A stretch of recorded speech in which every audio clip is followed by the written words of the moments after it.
Hello everyone, welcome to tutorial 7 in Introduction to Business Informatics under the title of Securing Information Systems. I hope everything is going well in your side. I hope you're ready to proceed with the tutorial without stressing about what's coming. You're just listening to understand the information and that's it. So let's start with today's agenda. So today we're going to start by discussing some security attacks and vulnerabilities and know the difference between them, and that not everything is a virus. And then afterwards we will try to find a solution for these attacks and vulnerabilities through different tools and technologies. And finally we will have an example on symmetric and public key encryption so that you can have a quick recap on what was said in the lecture. Let's start. So moving on to this slide might actually confuse you if we switch to the lecture, but don't worry, we're still in the tutorial, but I just thought it's going to be a good starting point for what we're going to discuss next. So why is that? Because it's actually giving us an overview of some of the challenges and security vulnerabilities that might be facing a system or a computer or an information system in general. And why is that happening? It's basically because many people wants to get access to these systems for many different purposes, such as getting financial information, for example, your credit card. So this is kind of personal security challenge, or even getting into the company's computer systems and being able to take advantage of these computer resources so that you can damage them and make them not operate for a while if it's a competitor's company or something like this. It doesn't only happen on individual level and on companies level. The security challenges and vulnerabilities, or the things that make system not totally safe, extends till the governments, because some people don't actually have the intentions of stealing financial information. They don't really want to damage your computers. However, the only thing that they want to do is getting access to the data, for example, that you have on your computer systems, so that they can know what you're up to, what's happening, and take advantage of the data that you have.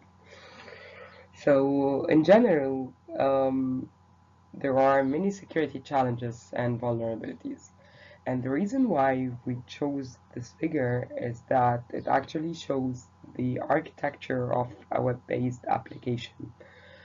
So it typically includes a client or a user, and then servers, and then finally the databases that are linked to the information systems and saves all the data inside it.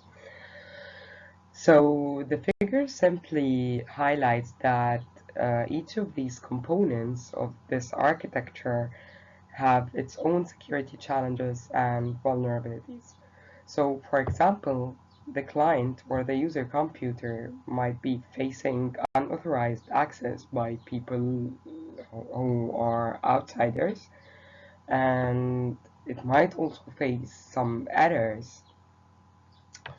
Then moving on to the servers, some of the challenges and vulnerabilities that might face them are hacking, viruses and worms, theft and fraud, vandalism, denial of service attack.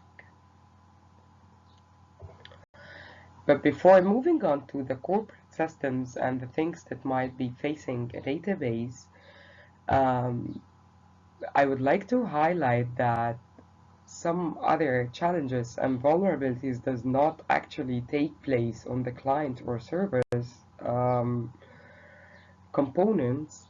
However, they are taking place in the communication lines that connects the client to the corporate servers. So it's actually taking place in between through the networks that are connecting them together. An example of these things are tapping, sniffing, message alteration, which is simply if someone is sending a message from the corporate servers or to the client or vice versa. Message alteration is simply changing the content of this message to be something else. So it's kind of making miscommunication between the client and server and so on. Another thing that might happen is theft and fraud, because some hackers might actually be waiting on this point in order to like start stealing the data that's being transferred between the client and the server. And finally, radiation.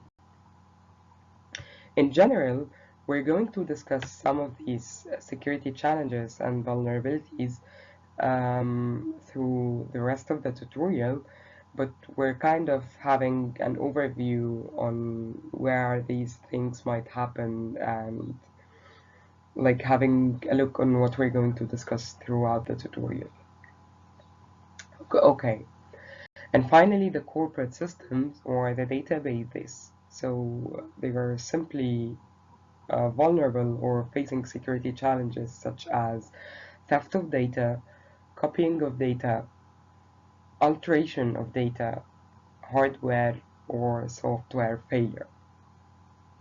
So let's move on so that we can start seeing some of these attacks or security challenges that are facing the systems or whatever computer that we're dealing with.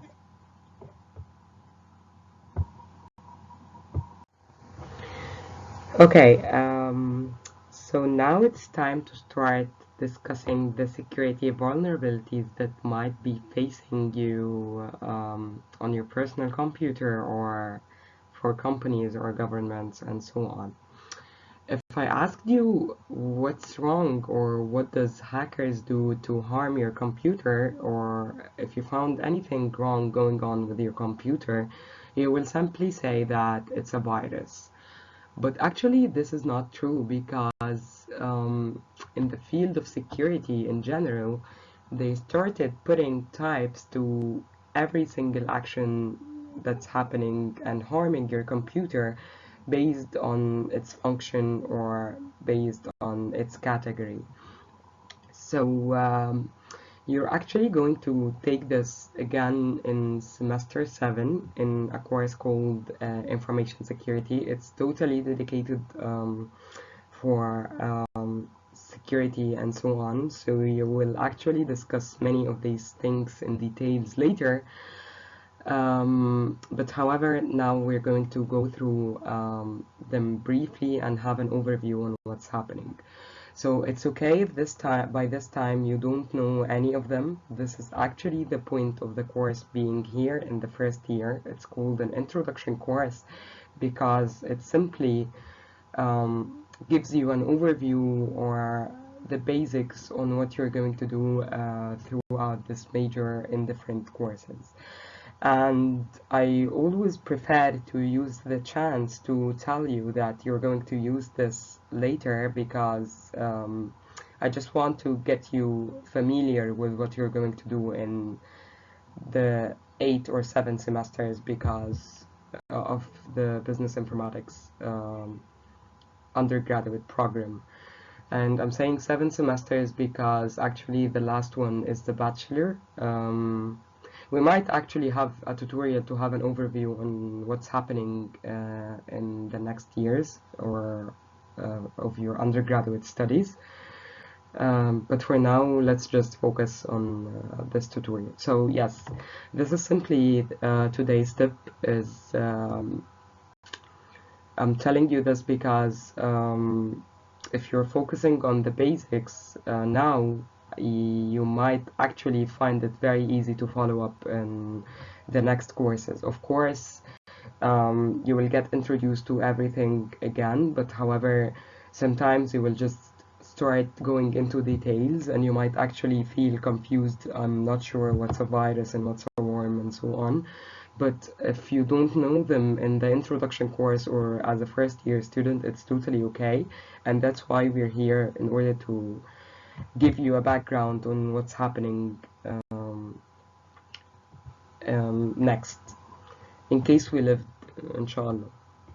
Okay, so let's start with the first category, or the first thing that we need to discuss, which is malware, a short form of malicious software.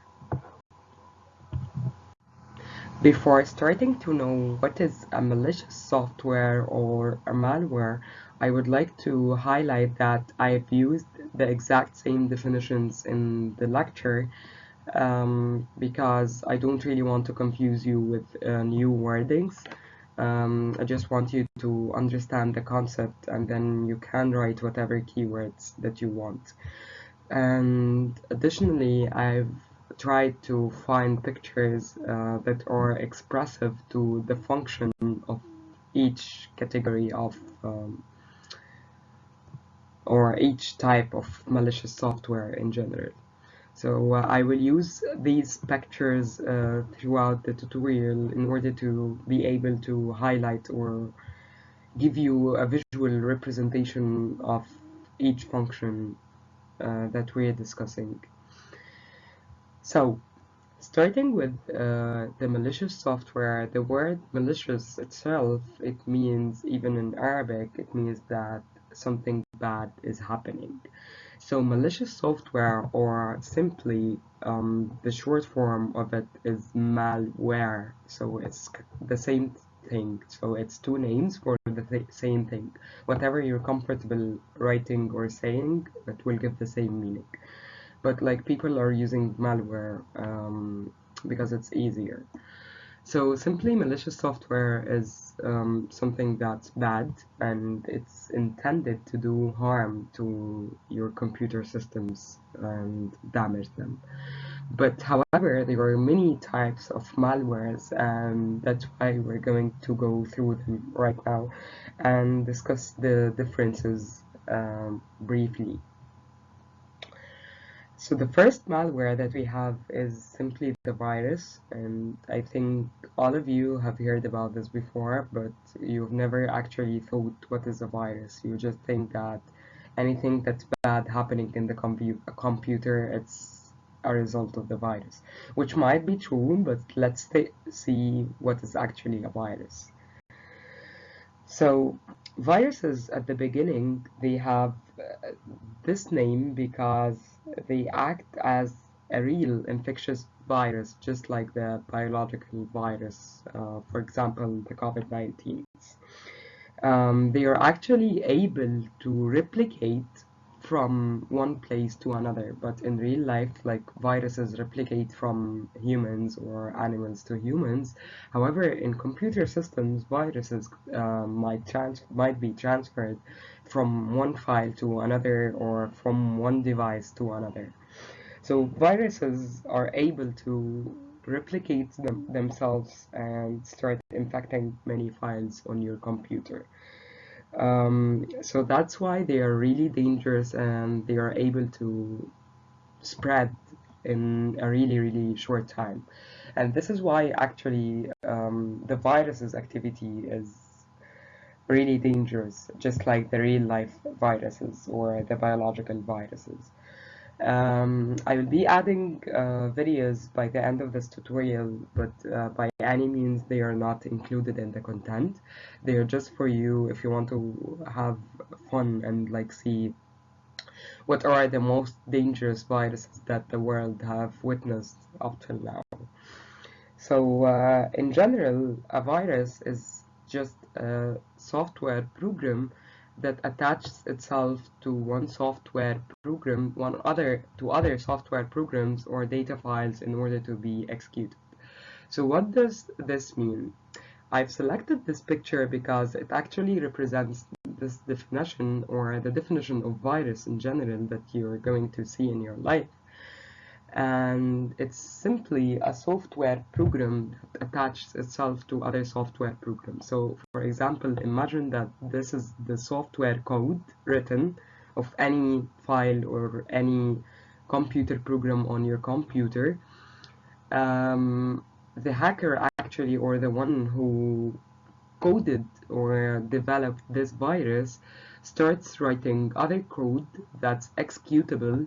And that's why executable, it means, I'm not sure by this time you're familiar with it or not. It's just executable. It means that you can actually run this code.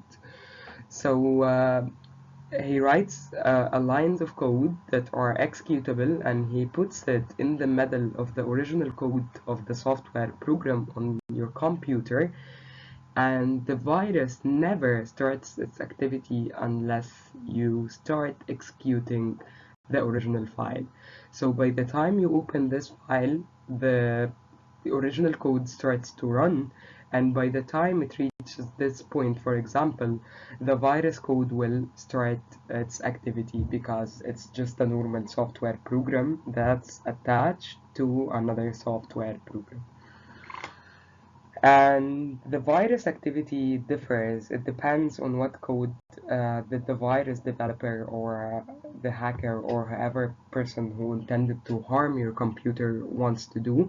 So the virus actually starts its activity whether damaging your operating system or copying the files so that it will confuse you, or just doing anything. So this is simply what a virus does, and how it can be transferred is simply by downloading something or using an infected flash memory of someone else, and so on. So that's it for the virus definition. Now let's move on. The second thing that we need to discuss in the malicious softwares, or again, the short form of it is malware, is something called worms. And worms are still dangerous, they are harmful, they do things to your computer, they take advantage of it by many different ways. However, they are a standalone computer programs or independent computer programs or independent malicious software. So what does independent means? Why are they independent, or why do we call them standalone, or why that? It's simply because, do you remember when we said that a virus attaches itself to other software programs? So it's kind of being dependent on this software program and its execution. However, in case of worms, it's independent, which means it does not need any software programs in order to harm your computer, and it's just there on your computer somewhere. So that's why it's independent. It doesn't need any executions of any files or anything. It will just do its job without any interference. So that's why it's called an independent computer programs. And they start copying themselves from one computer to another computer over a network, which means, as we said in the virus, they come in files or in a flash memory and so on. But however, a worm is very, very dangerous because it can just start. I chose this picture because it sounded fun for me. Um, they can actually start moving from one computer to the other only through the network. So they are spreading through relying on the security failures or vulnerabilities of the other computer. For example, if this computer doesn't have a very good antivirus, it will actually be infected and so on. So as you can see, the worm is moving from one computer to the other over a network, and it is independent computer programs because it does not need a host. You will actually see the word host in the academic books of security because it means that it doesn't need a software program to be executable or to be attached to it. So that's basically the difference. This is independent, this is not. This attaches itself to a computer program and it waits till this program is executed, then it starts its activity because the virus code is executed within the process of executing the program. However, worms does not need all of this. They are independent and they just move over the network. Let's move on. Okay, so the third type of malicious software that we're going to discuss, or malwares, after the viruses and worms, is simply the Trojan horse. And I would like to start by explaining why this kind of malicious software is called Trojan horse, because it actually explains pretty much its activity.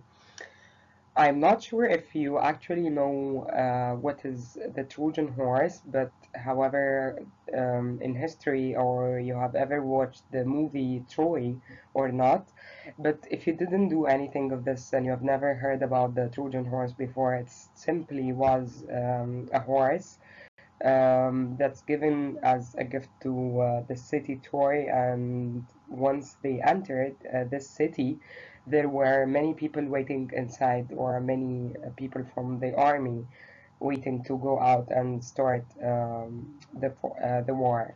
So the general idea is that it looks like something that's legitimate or genuine at the beginning, but however, what's inside is really dangerous and harmful.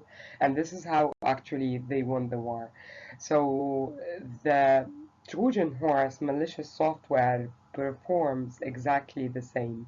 And that's why you will find that from its definition, it says that it's a software programs that appears to be something, but then it does something other than expected. So how is this actually happening in the software, or what does they mean? A Trojan horse simply comes in a form of a very, very genuine and normal thing that you might be downloading from the internet. For example, you wanted to download this certain game that you like, or a certain software, and then you start downloading this game or software, and you think that it's the one you intended, but then by the time you download it, it's actually a Trojan horse. So this is why it's called a Trojan horse. So what kind of activity does this malicious software make on your computer? A malicious software is simply just like any other security vulnerability. It's intended to harm your computer. However, the most special thing about Trojan horse is that it creates something that's called backdoors in your computer. So what is simply a backdoor? Imagine if it's a door inside your computer that allows the hacker who installed this Trojan horse on your computer to have access to literally everything inside your computer, and gives him even control over it. So if someone actually started deceiving you and telling you that this is a normal game, and then you started installing this normal game, and then suddenly it appeared to be a Trojan horse. So what just happened is actually called social engineering. It's actually something that is discussed in the lecture, and we will discuss it in this tutorial. So, in general, if anyone or any hacker designed a situation to deceive you and make you do something that you don't really want, just like making you install a game as if it's something good, but however you didn't know that it's actually a Trojan horse that will make a backdoor on your system, this is called social engineering. So we will go back to this, but however, for Trojan horses, again, it makes a backdoor that gives full access to the hackers. So how does this happen? It's actually, or what kind of activity can the hacker do to your computer? It gives the hacker the access to literally everything, including controlling or hiding your icons, or for example, hiding the certain files or duplicating the operating system files. Uh, the hacker can totally control your computer and do whatever he wants. So that's simply the idea of Trojan horse. You're not required to know how does it work exactly, because as I told you, you're going to know that later, but I explained further so that you can actually relate to real life what's really happening. So Trojan horses simply are software programs that appears to be genuine or legitimate, but however, they are dangerous and they start acting in an unexpected way by creating the backdoors or giving access to the hacker to do whatever they want. Okay, so let's move on. Now we're going to move to the fourth type of malicious softwares or malwares, which is spyware. Spyware, from its name, it simply acts like a spy. So it's a software program that is installed on your computer, just like all the other types of malicious softwares. However, it's there to be monitoring your activity on this computer. And by monitoring this activity, people can actually get valuable information such as what you're actually looking for on your browser, the games that you like, the things that you are searching for, and so on. So some companies actually are using this kind of malicious softwares, which are spywares, in order to help them analyze these data and start doing advertising or showing you the advertisements that you might be interested in. I selected this picture from the website Europol because it's pretty much represents what's happening of a spyware. So imagine this is the software that's installed in your computer. You have no clue that it's there because it might come as a normal link that you clicked on. It might come in the form of a Trojan horse. So with this, or this means that it will look like something that's genuine, and then it will start acting like spyware. So here, as we have said, once you install them without your consent, it can read your messages, hear your conversation, and even activate your web camera. So the most dangerous things about spyware is that it don't even uh, just give the access to what you're doing on the web browser or your surfing activity and help companies. It can also be giving very confidential information such as your passwords, your email, and so on. So if you have a spyware on your computer or on the company's computer, the person who installed this spyware might be able to access all your social media passwords, your email passwords, and be able to access whatever he wants and destroy it.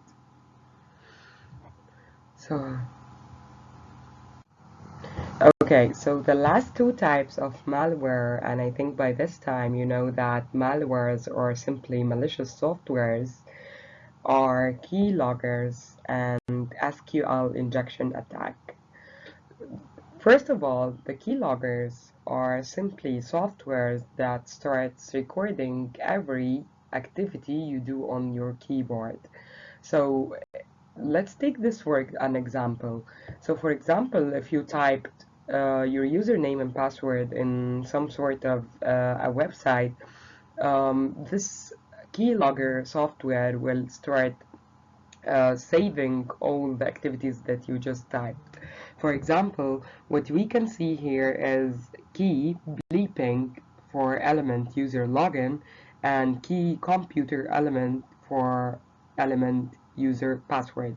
So by this way, actually, the person who installed the keylogger software was able to get access to your password without even seeing it because he saw what are you typing on your keyboard.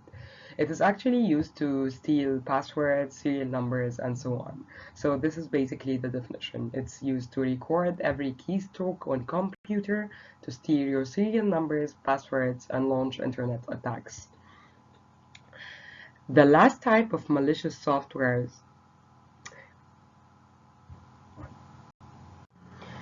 SQL injection attack. So whenever you see the word or the three letters of SQL, you might think that it has something to do with databases, as again, as we said in the past tutorials, SQL stands for Structured Query Language. And it's actually true because this type of attack, which is SQL injection attack, is related to damaging and getting access to companies' databases.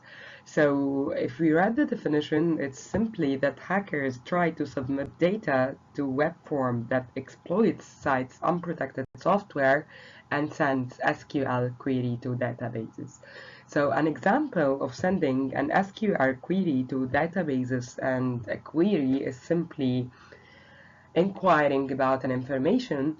You can actually have access to companies' sensitive information, such as the customer's mobile numbers, and then you start sending them advertisements for your own company, or um, harming them or destroying the company's reputation that they can't even keep their customers' data private. So that's simply the last type of malicious softwares or malwares that we're going to discuss in this tutorial. However, we still are going to discuss different types of other hacking activities and so on. But we're done for this category for now. Okay. So now, as we have discussed the malicious software attacks, we're going to discuss other types of cybersecurity attacks or vulnerabilities that are not necessarily relevant to hacking through softwares or coding in general. So let's start. So the first thing that we need to know, or the first kind of cybersecurity attack, is called spoofing. And spoofing is defined in the lecture slides as misrepresenting oneself by using fake email address or masquerading as someone else. So, in general, the underlying definition are the ones mentioned in the lecture, and the one written in the slides without any underlining. They are just simple explanation to help you remember the original definition. So, in the exam or in anything academic, you will actually see these wordings, but however, this is to help you understand. So in general, spoofing is about misrepresenting oneself by doing so on. So it's about pretending to be someone else by faking his email address, phone number, or even website, because the rest of the definition in the lecture is actually saying that it includes redirecting a web link to an address that's different from the intended one, with the site masquerading as the intended destination. Without just reading the definition or even explaining it in simple words, let's have two definitions or two examples that will explain the definitions of spoofing. So imagine that I gave you an assignment and then one of your friends finished the assignment on time and you actually didn't. And then you start thinking of a way to get this assignment, because most probably your friend will not give you this assignment to avoid plagiarism cases. So you have no other option but stealing this assignment. So you start thinking of a way to actually steal this assignment, and since you're a first year student, you will not actually be able to develop malicious software that just like the Trojan horse or something that will give you access to your friend's computer. So the easiest way to do it is using another security attack that's not heavily dependent on coding. If you tried spoofing on this case, you might actually start um, taking my email address, for example, and write my name, for example, instead of Rawan Shehab, you write Shehab with an I instead of an E. So your friend will not actually notice this difference, and he might actually start sending you the email. So if you send him an email and telling him that you need to another copy of the assignment or something like this, he might actually get fooled that I'm the one who's sending the email, and he will send it to you. So this is kind of spoofing, and it's kind of a social engineering thing, because it's not by any means related to coding and so on, and it will pretty much explains the definition in the lecture. Another thing that might as well happen, or another example on the faking the websites or redirecting web links to address that's different from the intended one, is sometimes you get this Facebook message on Facebook Messenger from one of your friends, and you just open it and you find that I'm not sure if it happened to any one of you, but it happened to me personally.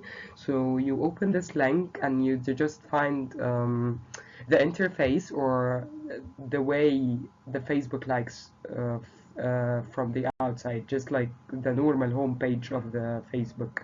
But however, if you looked at the uh, web link or address in the search bar or whatever, you will find that it's not actually facebook.com. You will find that it's something different. So by this way, the person who sent you this link is actually masquerading the intended website, which is Facebook, by another website, to steal, for example, your password or username or whatever once you enter them. Okay, so after finishing the explanation of spoofing, I would like to move to phishing. But however, I would like to highlight that the example that we had in spoofing wasn't by any means an invitation to steal the assignments. But I hope you got the example anyway. This is the only thing that you can relate to. So anyway, moving on to phishing. Um, it might sound like it looks like spoofing, but actually no, because phishing is actually concerned with getting the confidential personal information by acting as if you're a business or a company. So how does this happen? If you open your personal email, you will find some random emails telling you that they are coming from PayPal. I'm not sure if you know what's PayPal or not, but anyway, it's a payment gateway. So they are always sending, or even your bank, and that's why actually the companies or the businesses that are concerned with money, they always make sure to tell you that we will never ask you about personal information through email or through your mobile phone, to avoid this kind of security attacks, because some people actually will send you an email and the email perfectly looks like it's coming from your bank or PayPal, for example, and they are asking you for confidential personal data such as your bank account or the username or and password of your PayPal account, which is not actually um, the case in the real business, and that's why they are making sure to tell their customers that they will never ask about personal data, because people who start doing the phishing attack, they fake these emails, and by this way they convince you that you have to send them some personal information. It does not only happen by sending an email. Someone actually might fake the bank website and then start sending you notifications in order to get confidential information and so on. So that's basically spoofing and phishing. And phishing is basically concerned with confidential personal data, but spoofing is generally about fooling others that you're someone else. Okay, let's move on. The next thing that we're going to talk about is something called a sniffer or sniffing. Sniffing definition in the lecture was eavesdropping program that monitors information traveling over a network. So this simply means that sniffing in very, very basic words means that there is a nosy person who keeps listening to whatever is happening in the network. Remember when we said that some people keeps listening to the message during the transfer process, for example, when it's coming from the client or your own personal computer to the server and so on. So if someone keeps listening to this kind of messages, he's actually sniffing. So if you're sniffing something though, so it means you're using your nose, so it's simply a nosy person. So please remember it by this way. Um, okay, so that's it for sniffing. I'm not sure if there's anything to say about it, but it's just about being nosy and listening to all the data or information communicated throughout a network. So let's move on to denial of service attack. Okay, so the last thing that we're going to discuss is in the cybersecurity attacks is the denial of service attack, or the DOS. So please know both names. So before reading the definition in the slides, I would like to give you an example that pretty much explains the denial of service attack, or it's very close to this kind of attack. Imagine that during the quarantine, your friend actually developed a website, and this website started getting fame and everyone started talking about it. So you actually felt jealous from this friend and you wanted to destroy his website, but you couldn't know how. So you've heard about something called denial of service attack that destroys or overwhelms the servers of a certain network in order to make this network stop working. So in this case, you will keep sending requests to the servers of this website so that the servers will be overwhelmed with all the amount of requests sent to the network or to the servers, and the network will start crashing and the website will stop working. So in real life, actually, I'm sorry about the cars, I'm not sure if it's loud or not, but in real life, actually, companies use this to harm each other. In case of competitors, for example, they might use DOS, or denial of service attack, in order to make other companies lose profits, because their services might not be operating due to crashing the network by sending false requests or sending many requests to this network. So I guess that's it for denial of service attack. I hope you got the idea. I know that some of you might be wondering how do we send the requests and so on.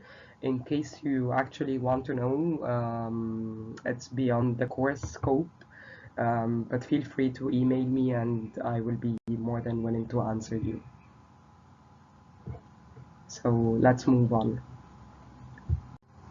So, as we briefly mentioned throughout this presentation, the act of deceiving people or specifically companies, employees, in order to give out confidential or personal information about its customers without any involvement of intensive coding and so on is actually called social engineering. I would like to make you watch a video made by CNN interviewing one of the most famous hackers doing social engineering and spoofing together. So let's see. What do you think of when I say the word hacker? Some creepy dude in a basement? Well, that's a misconception. What if I told you there's a class of hackers who don't just have social skills, they have more social intelligence than anyone you'll ever meet? David Kennedy is one of them. He's what's known as a social engineer, or a people hacker. His craft is to dupe you into doing things and sharing information you probably shouldn't. Can I just get your credit card number? Some use it for illegal activity. In David's case, companies pay him to find out if employees are leaving the company vulnerable. He and his team show us how it's done. Step 1. Spoof his number so it looks like he's calling from inside the company, and then call tech support. Hello, you there? Hello? Hi, this is Ken. How may I help you? I was wondering if you can take a look at a website I'm trying to get to. It's for a big customer thing I'm working on for Monday, and I can't seem to get to the website from my computer. Sure. What's the website? I'll see if I can get to it. Thanks, man. I really appreciate the help. I mean, it could be a stupid thing. I'm really stuck with computers, but so it's www.survey. That's SURVEY -pro.com. Yeah, I got a prompt to open. I just clicked open, and I'm at the site now. Here's what the IT guy doesn't realize. By clicking that link, he's just given David full access to his computer. Whoa, okay, that's weird. I just hit it and it works. It seems like it's working fine now. Awesome. I don't know what you did, man, but I really appreciate the help. Hey, no problem. That was easy. That was it? We're on this computer right now. You were able to take over this guy's computer within, I would say, like under 2 minutes. Under 2 minutes, yeah. Under 2 minutes, took over his entire computer, and think of it as not just his computer, but it's pretty much a downfall of the entire company. In this case, the company was paying David to hack them and see if their employees would fall for it. They did. To show you this demo, we agreed not to use the company's name. Kennedy hacks to protect. He's part of a growing number of hackers using this skill for good. Josh Corman's one of them too. He started a group to help bridge the gap between hackers and big companies. Hacking is a form of power. Not surprisingly, as you walked into my house and saw all the Spider-Man stuff, I'm a big fan of the Stan Lee line of with great power comes great responsibility. We're coming to a point where the outside world, with a breach a week, a breach a day, affecting people's personal lives and national security, we got to grow up a bit, and we need to be very deliberate about how we use that power. Corman formed the group after his mom passed away. She was my science teacher. She kind of taught me that darkness is the absence of light.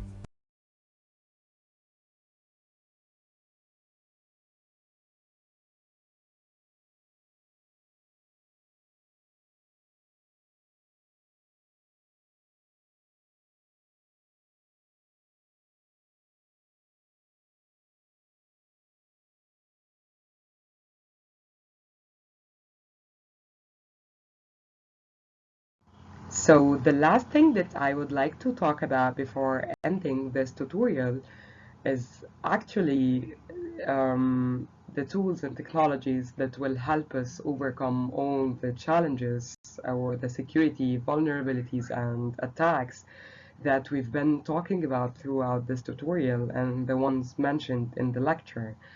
So it's actually important to discuss the tools and technologies that will help us defend ourselves against these kinds of attacks. So I'm not going to explain each and every one of them because they were explained in the lecture. However, and some of them are actually pretty easy, and they are available on even on your personal computer, just like the antivirus. But I would like to highlight the most important things about knowing these kinds of technologies and tools. What's very important about them is to understand how each technology or tool work, in meaning how each technology or tool will defend your system. For example, if we took encryption as an example, encryption simply means you are going to transfer a normal text message into a form that's not understandable by anyone. So you're kind of coding this message so that it won't be understandable even if someone got this message. So if I started thinking about a kind of attack, just like sniffing, for example, and if you remember, we said that sniffing is simply a nosy person who keeps listening to the messages sent over the network. So encryption will actually help us code the message so that if any sniffer actually got the message, he will not understand its content. And encryption actually has two types. The first one is symmetric encryption, and the second one is public encryption. So let's briefly discuss the two types before ending the tutorial because of the time that we have, so that we can cover the most we can. Okay, so let's start with the symmetric encryption, and we will explain it first, and then we will go through the public encryption. So symmetric encryption, basically, imagine that in both cases we have two people who wants to communicate with each other over a network or over the internet. And this is Alice. Sorry about my writing. And this is called Bob. Actually, Alice and Bob are very famous in cybersecurity examples. You will find them with the same names in every security book. So anyway, Alice wants to communicate with Bob, but however, she wants to send this message to Bob, but without anyone being able to read it. So she will use a key, that's the key that she will use, in order to close or encrypt this message so that it will not be readable by anyone else except Bob. But the problem is when the message arrives on Bob's side, he will still need this key because it's the only key that can open the message in order to be able to read the original content of this message. So still, Alice will need to send this key to Bob. But the problem now, if she still has to send this key, then we still have the problem of sharing the key on the way, and if some certain hacker was in the middle, he might be able to get the key, and hence he might be able to read the message. So now we have a problem in the symmetric key. And actually it's called symmetric because the sender and the receiver are both using the same key in order to encrypt and decrypt the message, or in order to lock and unlock the message. So that's why we introduced the public key encryption. So let's see how does public key work differently in order to solve this problem. Okay. So we still have Alice and Bob. We still have everything else, the message, but let's see the differences. Okay, so the public key encryption simply works like as if we have exactly a box. That's the box that we have. And or just like a mailbox or something. So the mailbox is public for everyone.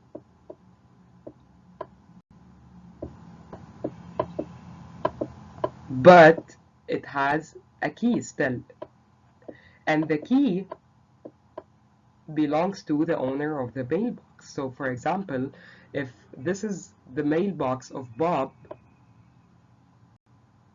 and Alice wants to communicate with Bob, she will put her message in this public mailbox, and she will not be able to read anything inside it. So afterwards, Bob, having the private key and having the access, he's the only one who has access to this private key of the mailbox, will later come and open this mailbox and be able to read the message. So public key encryption works exactly the same as mailbox, and the owner has a key. However, it's public for anyone to put any message that he wants. So simply, in this case of public key encryption, if Alice wants to send to Bob a message, she will encrypt this message using a public key of Bob. And Bob will be the only one who's being able to read this message using his private key.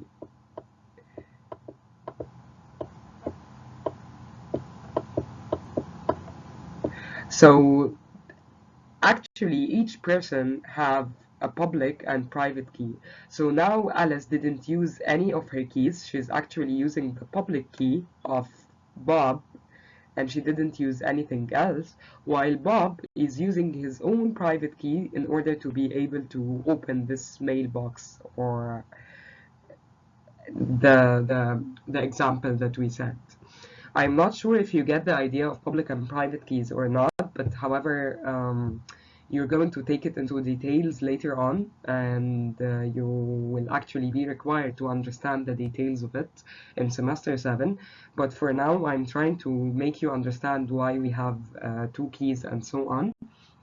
And the very, very similar example to the public key encryption is having a mailbox where anyone can access this mailbox through a key, or the key is actually representing the opening in the mailbox, and the only person who can see what's inside this box is the owner of this box, and hence he has another private key of the same box.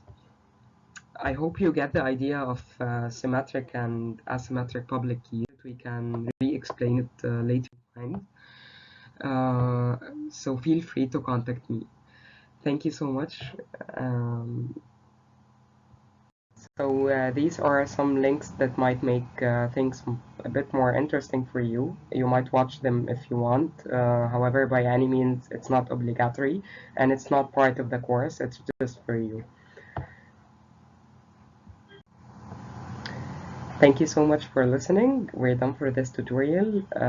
Feel free to contact me if you feel that you still need anything else to be explained.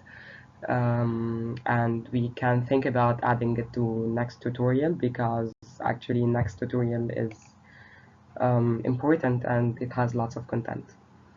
Thank you so much.